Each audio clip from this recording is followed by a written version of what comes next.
ಪ್ರಜ್ವಲ್ ರೇವಣ್ಣ ಬಳಿಕ ಸೂರಜ್ ರೇವಣ್ಣ ವಿರುದ್ಧ ಅಸಹಜ ಲೈಂಗಿಕ ದೌರ್ಜನ್ಯ ಪ್ರಕರಣ ದಾಖಲಾಗಿದೆ. ಸೂರಜ್ ರೇವಣ್ಣಗೆ 14 ದಿನ ನ್ಯಾಯಾಂಗ ಬಂಧನಕ್ಕೆ ನೀಡಲಾಗಿದೆ. ಪರಪ್ಪನ ಅಗ್ರಹಾರ ಜೈಲಿಗೆ ಎಂಎಲ್ಸಿ ಸೂರಜ್ ಶಿಫ್ಟ್ ಆಗಿದ್ದಾರೆ. ಅದೇ ಜೈಲಿನಲ್ಲಿ ಸಹೋದರ ಪ್ರಜ್ವಲ್ ರೇವಣ್ಣ ಕೂಡ ಇದ್ದಾರೆ. ಅಣ್ಣ ತಮ್ಮ ಒಂದೇ ಜೈಲಿನಲ್ಲಿದ್ದಾರೆ. What a combination. Suraj Revanna, Prajwal Revanna. Parappana Agrahara ಜೈಲಿಗೆ ಎಂಎಲ್ಸಿ ಸೂರಜ್ ಕೂಡ ಶಿಫ್ಟ್ ಆಗಿದ್ದಾರೆ.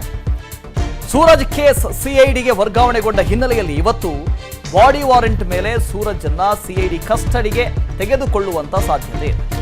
ಸೂರಜ್ ರೇವಣ್ಣ ಅವ್ರನ್ನ ಎಸ್ಐಟಿ ಈ ಹಿಂದೆ ಪ್ರಜ್ವಲ್ ರೇವಣ್ಣ ಅವರ ಕೇಸನ್ನ ತನಿಖೆ ಮಾಡ್ತಾ ಇದೆ. ಈಗ ಸಿಐಡಿ ಸೂರಜ್ ರೇವಣ್ಣ ಕೇಸನ್ನ ತನಿಖೆ ಮಾಡುತ್ತೆ. ಹಾಗಾಗಿ ಸಿಐಡಿ ಕಸ್ಟಡಿಗೆ ಪಡೆಯುವಂತ ಸಾಧ್ಯತೆ ಇದೆ. ನಿನ್ನೆ ರಾತ್ರಿ ಸೂರಜ್ಗೆ ತಡವಾಗಿ ಜೈಲಿಗೆ ಆಗಮಿಸಿದ್ದಾರೆ. ಇಂದು ಸೂರಜ್ ವಿಚಾರಣಾಧೀನ ಕೈದಿ ನಂಬರ್ ಸಿಗುವಂತ ಸಾಧ್ಯತೆ ಇದೆ, ಕೊಡುವಂತ ಸಾಧ್ಯತೆ ಇದೆ ಸೂರಜ್ ರೇವಣ್ಣ ಅವರಿಗೆ. ಸೊ 14 ದಿನಗಳವರೆಗೆ ನ್ಯಾಯಾಂಗ ಬಂಧನವನ್ನು ವಿಧಿಸಲಾಗಿದೆ. ಹಾಗಾಗಿ ಕೇಂದ್ರ ಕಾರಾಗೃಹಕ್ಕೆ ಶಿಫ್ಟ್ ಆಗಿದ್ದಾರೆ.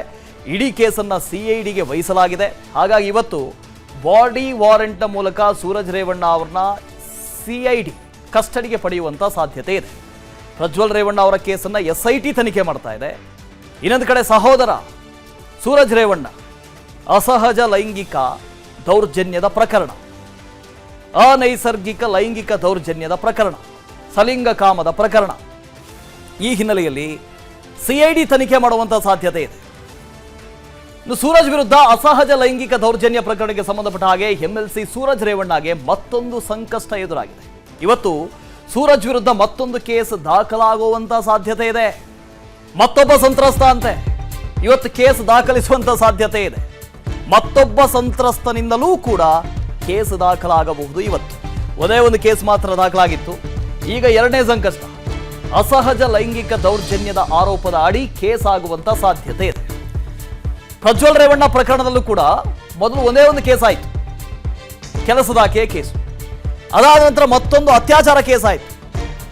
ಅದ್ರ ಮೇಲೆ ಮತ್ತೊಂದು ಅತ್ಯಾಚಾರ ಕೇಸ್ ಆಯಿತು. ಮತ್ತೊಂದು 2500ರಷ್ಟು ವಿಡಿಯೋ ಮಾಡ್ಕೊಂಡಿದ್ದಾರೆ ಅಂತ ಆ ಕೇಸ್ ಆಯಿತು. ಈಗ ಸೂರಜ್ ರೇವಣ್ಣನ ಮೊದಲೇ ಕೇಸು ಒಂದೇ ಕೇಸು ಅಂತ ಅಂದ್ಕೊಂಡ್ರೆ ಮತ್ತೊಂದು ಕೇಸ್ ಆಗಿದೆ. ಭರತ್ ಇದ್ರ ಬಗ್ಗೆ ಡೀಟೇಲ್ಸ್ ಅನ್ನು ಕೊಡ್ತಾ ಹೋಗ್ತಾರೆ, ಲೈವ್ ನಲ್ಲಿದ್ದಾರೆ. ಭರತ್, ಪ್ರಜ್ವಲ್ ರೇವಣ್ಣ ಕೇಸಲ್ಲೂ ಕೂಡ ಹೀಗೆ ಆಯಿತು. ಯಾವುದೋ ಒಂದು ಕೇಸ್ ಅಂತ ಅಂದ್ಕೊಂಡ್ವಿ, ಆಮೇಲೆ ಸಾಲು ಕೇಸ್ಗಳು ದಾಖಲಾಗೋದಕ್ಕೆ ಶುರುವಾಯಿತು. ಈಗ ಸೂರಜ್ ರೇವಣ್ಣ ಪ್ರಕರಣದಲ್ಲೂ ಕೂಡ ಒಂದು ಕೇಸ್ ಅಂತ ಅಂದ್ಕೊಂಡ್ವಿ, ಈಗ ಮತ್ತೊಂದು ಕೇಸ್ ಅಂತೆ. ಇನ್ನೂ ಎಷ್ಟು ಕೇಸ್ಗಳಿದಾವೆ ಅಂತ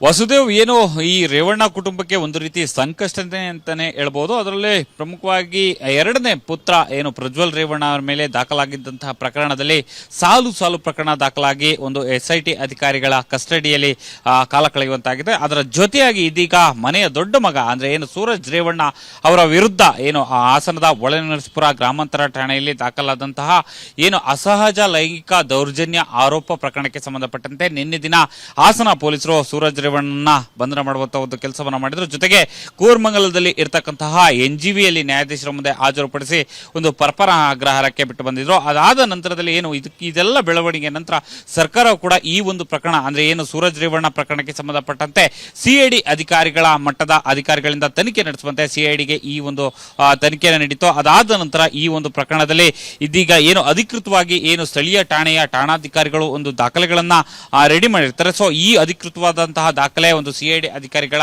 ಕೈ ಸೇರಬೇಕಾಗಿತ್ತು. ಆದರೆ ಅದೆಲ್ಲವೂ ಕೂಡ ಇಂದು ಅಧಿಕೃತವಾಗಿ ಆ ಪ್ರಕರಣಕ್ಕೆ ಸಂಬಂಧಪಟ್ಟಂತಹ ದಾಖಲೆಗಳು ಸಿಐಡಿ ಅಧಿಕಾರಿಗಳ ಕೈ ಸೇರುತ್ತೆ.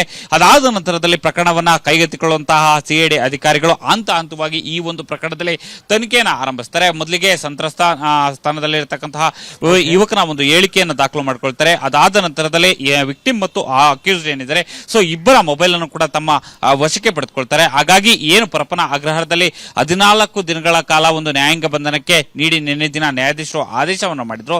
ಇಂದು ಸಿಐಡಿ ಅಧಿಕಾರಿಗಳು ಆರೋಪಿ ಸ್ಥಾನದಲ್ಲಿ ಇರತಕ್ಕಂತಹ ಸೂರಜ್ ರೇವಣ್ಣನನ್ನ ತಮ್ಮ ಕಸ್ಟಡಿಗೆ ಪಡೆದುಕೊಳ್ಳುವ ನಿಟ್ಟಿನಲ್ಲಿ ನ್ಯಾಯಾಲಯದಲ್ಲಿ ಒಂದು ಅರ್ಜಿ ಸಲ್ಲಿಕೆ ಮಾಡುವಂತ ಒಂದು ಸಾಧ್ಯತೆ ಇದೆ. ಬಾಡಿ ವಾರೆಂಟ್ ಮೇಲೆ ನಂತರ ತಮ್ಮ ಕಸ್ಟಡಿಗೆ ತೆಗೆದುಕೊಂಡು ಬಂದು ವಿಚಾರಣೆಯನ್ನ ನಡೆಸುವಂತ ಎಲ್ಲಾ ಸಾಧ್ಯತೆಗಳು ಇರುತ್ತೆ.